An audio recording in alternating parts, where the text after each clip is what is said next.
vypermajik with some more Destiny video news and discussion. In the background, I'm going to be hunting for some relic iron. It's a run I found on Mars that works pretty well. There's other runs that are very similar to this one. I have pretty good experience on this, but that's not what I'm going to be talking about today. That's just something to look at while I chat with y'all. So a couple weeks ago, I posted a video online talking about shield damage versus enemy types, and I've gotten a lot of feedback on that. I never really went back and explained myself very well. It was a discovery I had made playing through some of the campaign story missions, and I said, hey, wait a minute. I don't see anybody else talking about this, so I'm going to talk about it now.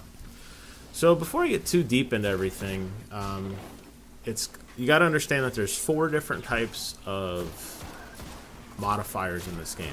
And I don't know if modifiers is the right word, but that's what I'm going to refer to them from now on. And it's based on the color of your weapon.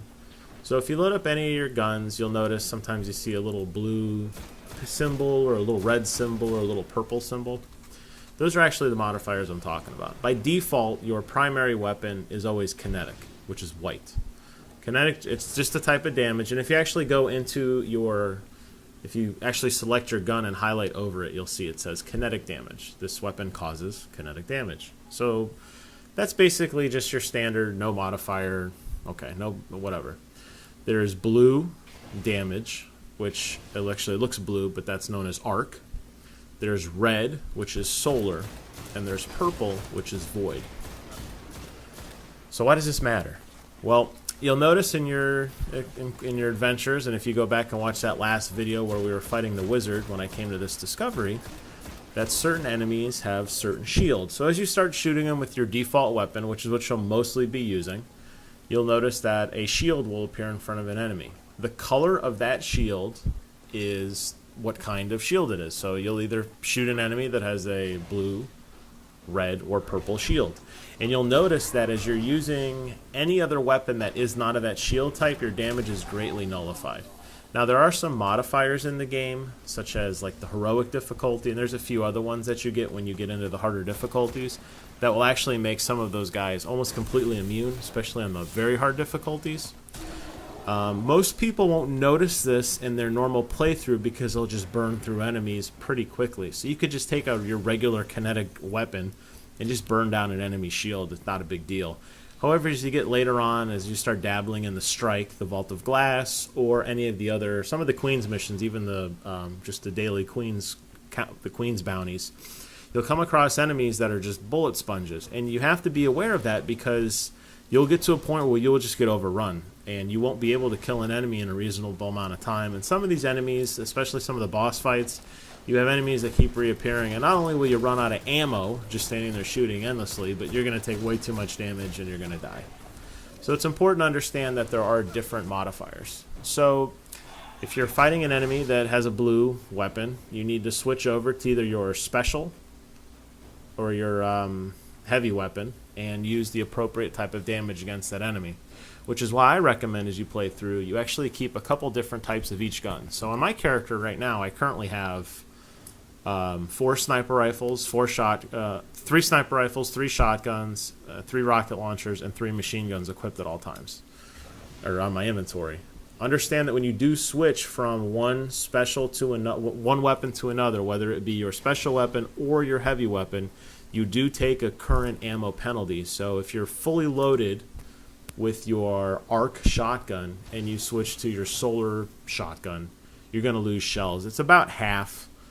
It may be exactly half. That's kind of what I've noticed. I've never actually done the math, but you definitely will lose an amount. So keep that in mind as you switch through things. But it's important that you understand that light colors are most effective against like colors.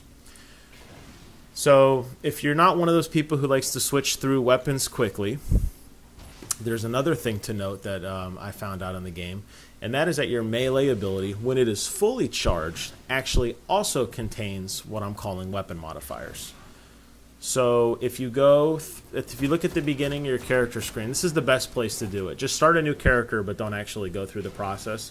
Mouse over or cursor over the 3 different classes, Titan, Hunter, and Warlock. I'm just going to pick Warlock for an example. Warlock has 2 different specializations. They have the Void Walker and they have the Sun Singer. And if you notice, the Void Walker, when you see the description, it's purple.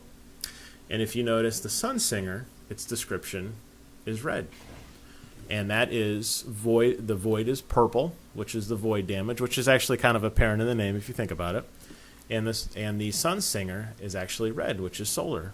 So if your melee meter is fully charged, it has to be fully charged. So when you do your special ability, whatever that is for any of your classes, they all have a special fully charged ability, not just a regular ability. That will also do weapon modifier type damage. So in a pinch, I play as a Titan. I play as a Defender Titan, which is void damage. In a pinch, I will run over and punch somebody with a purple shield if I don't have purple ammo readily available, or purple shots readily available. And it doesn't necessarily destroy the shield, but if you're close, it could be the tipping point, which will destroy the, break the shield, which will allow you to switch to any weapon and do more damage. So I want to just make that a little more clear to people. It's really pays off, in my opinion, to keep a lot of different weapons. Now, maybe I am extreme. I do have a lot of everything, but it does pay off later on. And you will find that, especially for some of those people who are finally getting into the Vault of Glass, that first area, they're all void shields. Most of the enemies are. So if you don't have a void weapon and you're in there and you're shooting with your really super loaded, even your top end, totally maxed out arc shotgun, or your solar fusion rifle, you're not going to be doing a lot of damage against those enemies because that purple shield isn't just breaking quickly. In addition, your grenades also, very similarly to what I mentioned with the melee, those also have weapon modifiers on them as well based on the class that you're using. So just wanted to walk everybody through that a little bit. Hope that helps everybody in their adventures going onward, because people are starting to get to that point where we're grinding. We're all in our mid to upper 20s. I'm 27.5-ish. And looking for that next stuff requires you going to the harder areas, ramping up that difficulty. Now that the Cryptarch has been fixed, the loot drops are going to be better, or at least more guaranteed, and you're going to want to do the harder difficulties, and many of you guys might be hitting the wall. It has nothing to do with your raw weapon damage. It really has to do with the modifier. And you will notice that a lot of enemies have shields. Once you really start looking for it and seeing it, wizards always have shields, but you'll notice that a lot of other enemy types actually have shields too. And paying careful attention to that and speccing your class before going in and making sure you have the different weapon types with you readily available that you can switch will grant you a lot more success. So hope that clears everything up for everybody. Thanks for watching. Comment, rate, subscribe, or do none of the above. That's okay too. I love doing these. Haven't done videos in a while. Got my computer fixed up, so I'm back. You'll be seeing more of me soon. And until then, I will see you guys on the other side.